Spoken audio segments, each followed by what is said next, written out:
Hello, everybody, again. Pick up old messages.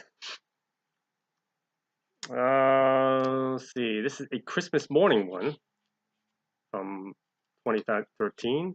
It'll be mine number 466. I looked out upon the multitude, who all bent down in complete similitude, singing all praise and honor, King of Kings, Son of the Father. Sounds like everybody's going to bow down before him. Thousands upon thousands, millions upon millions, undulating sea of sacred vermilions, red cloaks, robes. All darkness had fled to the eternal deep. For all those lost, our souls did weep. Sons and daughters, sisters and brothers, all those lost who had no mothers, twisted and tormented though they be, cleansed of sin, their souls now free. Those of the darkness who refused the spark, chose not to go to the light, banished forever, carried the mark of the devil. We of the light, countless in number, no longer lay prone in endless slumber, risen to honor the birth of the Lord, sharing with all the sacred word. Before the beginning, it flowed in time, forming the basis of rhythm and rhyme. A diaspora of sight and sound, filling the senses in glorious surround. It was just there. Come unto you this day, this child of mine. He shall change all water to wine. All glory and praise shall be given to him, death or salvation, his slightest whim. Angels in heaven bow down at his feet, knowing our journey shall soon complete. Born this day long ago, Alpha Omega, I want to have that written down here. Born this day long ago, the beginning of what we needed to know. Path unto righteousness, O heavenly abode, the source from which all love and light flowed. So he was the path. Descends as we speak these words unto you, be thee stalwart in all you say and do. Peace of the Father given unto all who with open hearts hear the call. Rejoice this day, for the end is at hand. All comes to fruition of what the Father had planned. Open your eyes to the glory that shall soon unfold, and hear the truth never before told. Peace be upon you this most holy of days. May you bathe forever in heaven's rays. Beautiful Christmas message. It's a short one. My number 467 from January 3rd, 2014. This was for a certain person. I have the name crossed out, but I'll read it anyways. Eyes of blue from which heaven does view, all the world to see, the incredible world of she, who shines forth her inner light, bringing awakening to darkest night. Can you hear the nightingale's song? Seems to last so ever long. Sadly drifts into the night, thus we await the next twilight. Many pass by without a thought, focused on what they had just bought, never embracing the gifts of the Lord, never hearing his sacred word, so focused on things of this world. Careful, be thee ready, for time soon comes, hear the distant thunderous drums, beating out his heraldic cry, peace upon all who never die. You too shall see the face, when once you return to sacred place, never more to endure the falsehoods of man, forever his according to plan. Thank you, praise Jesus. When that day which fast approaches, no more shall ye suffer any more reproaches, for the Lord knows your heart is true, it carries his mark inside of you. That was for me. Isaiah 40:31, those who trust in the Lord will find new strength. They will soar high on wings like eagles. Psalm 118, verse 24, this is the day the Lord has made. We will rejoice and be glad in it. Be thankful each morning when you wake up. My number 468, January 5th, 2014. It's a long one, longer one. We are the people of the earth. We are here for its glorious rebirth. Sounds like ones were awoken. Do not despair of what is to come. Rejoice in the knowledge of no longer being numb to all the joy and peace of the Lord. When no longer being numb to all the joy and peace of the Lord, when all is revealed of the sacred word, his truth. Before all time descended upon man, it alone knew God's holy plan. The Word alone knew of God's holy plan. Soon to come, truth of the Word, shared unto all by one little bird. Jesus, a peace, dove of peace. Sentinels of grace, stand before all man. Save all souls as much as you can. Now speaking to me, glory unto you for that which is given, for that which you are given, flows through you, all spiritually driven. The power of the Lord is there for whom seek, giving strength unto all, however weak. Tower of Babel withstood not the test. God destroyed it. Crumbled to dust upon request. We were there to witness its destruction. Testimony of all coming resurrection. So they were there. So maybe these are the people that was there at the time they're speaking. Do you, O man, think to withstand the justice of the Lord by his mighty hand? Seek the light in all you do. Cleanse all darkness inside of you. Get rid of it. Be on guard, for evil awaits. History of man, it predates.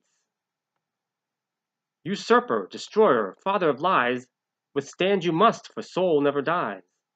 Pray to the Father, Son, and Holy Ghost, all of the glory and love of heavenly hosts.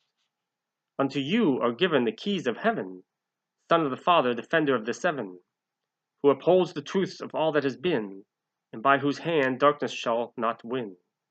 Glory unto you, Lord, most high Lord and King, for whom all heavenly voices doth sing.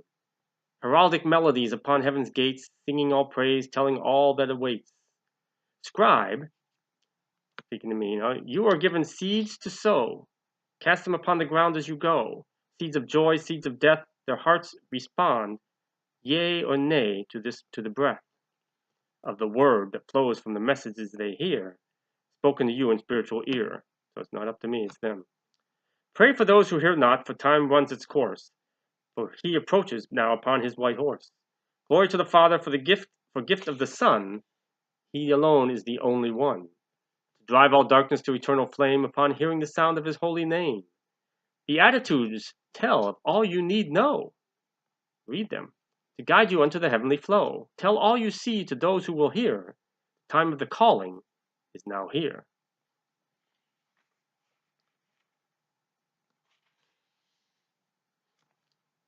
So that's that. I'll end that with that because I guess a few things pointed out to talk to you about.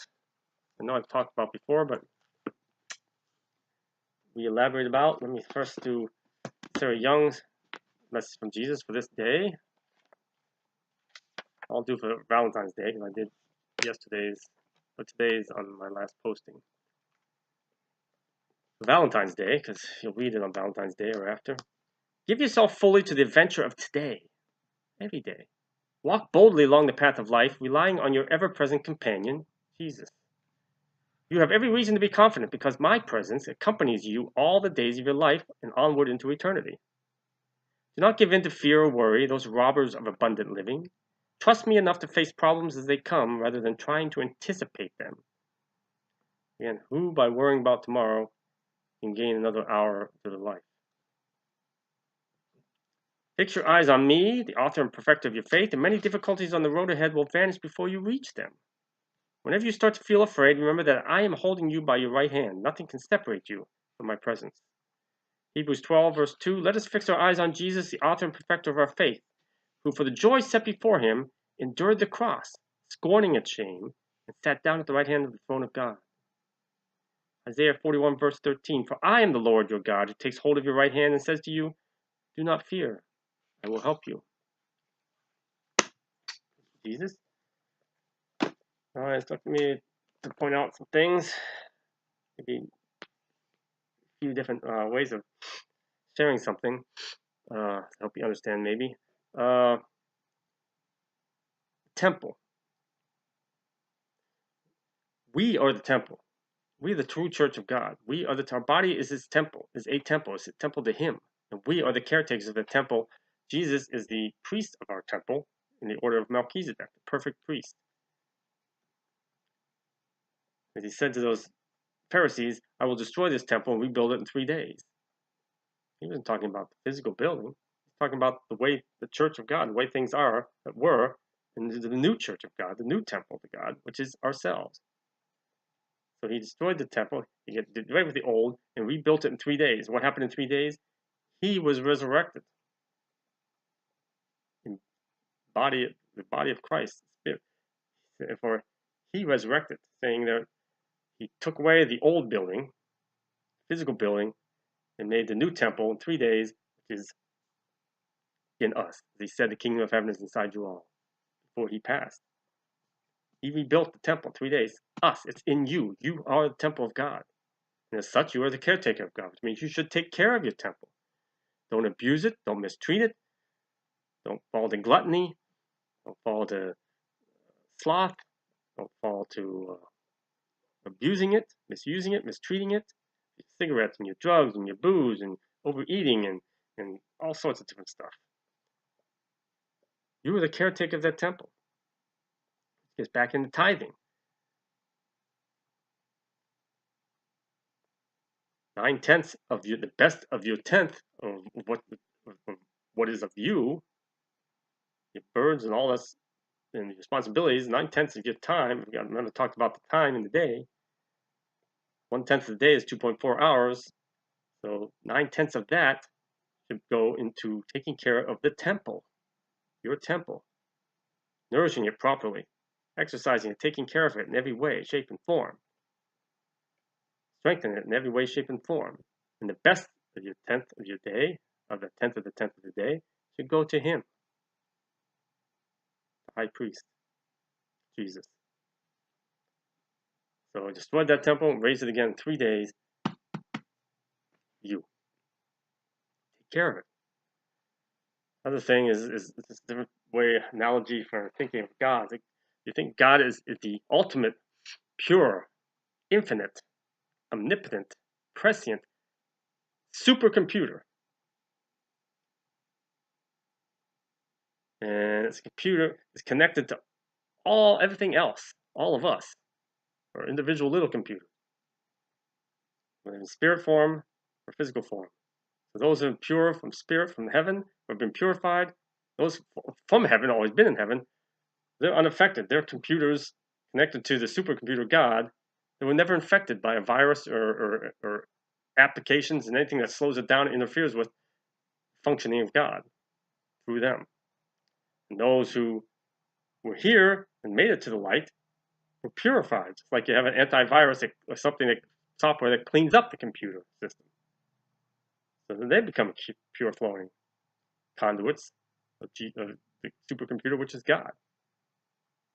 Now each of us, like an individual computer, they have overloaded with these apps and stuff we got on storage that's slowing down the effectiveness of us, of our computer, which is us. And we get viruses, infections, and all sorts of spyware and all sorts of things. That's darkness interfering, obstructing our flow, the flow of God through us. And all that makes up the internet. Just like the internet, God is the ultimate internet, which should be unobstructed. But what happens to those when we take on all these extra burdens and applications and stuff? It clogs it up, it weighs it down, it slows it down. That's what happens to us being an individual computer. That's just another analogy to explain how things, to look at it, how it works with God. God is that supercomputer, that source. And we're obstructing it. We are infected, slow operating computers. So we need to clean ourselves up so that we become clean. We won't be 100% clean until we get back into the light and purified, which hopefully you will be. Otherwise, you become obsolete, can't work anymore, doesn't function right, and you're discarded. It's like pruning a vine. The dead part of the vine, cut off. I don't want that for you. He doesn't want that for you. Let him start cleaning you up. You work as well and ask for his help to help you start cleaning up your operating system, your computer, your temple. So that's what I was instructed to share with you. I hope that these different perspective of things help somebody. Peace of Christ. God bless. Till next time.